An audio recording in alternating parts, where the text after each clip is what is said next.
Part of the big challenge that we have in developing resilient infrastructure is that we haven't really defined it the right way. When we think about infrastructure, we think about something abstract and more ephemeral, but we've got to be very specific about the types of infrastructure sectors in which we're having the conversation, whether it's water or transport or energy or telecommunications, and then specifically the projects underneath those. It's very hard to get anybody interested in infrastructure just as a broad concept, but when you start talking about specific projects in specific places with specific people get very excited and interested in it. I think we need to recognize the proper federal role when it comes to infrastructure. A lot of folks think that the federal government does everything, and that's the federal government who's going to be in charge of solving all of our infrastructure problems, and it's just not the case.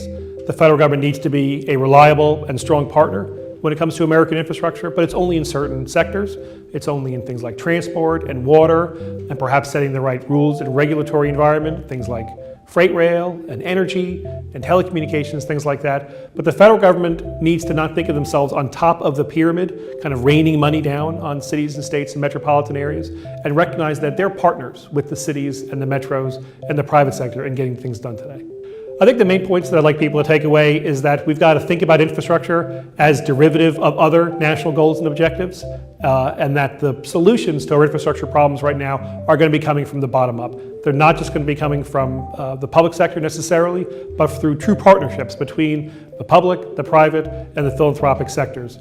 And most of the action is being led by our cities and states and metropolitan areas.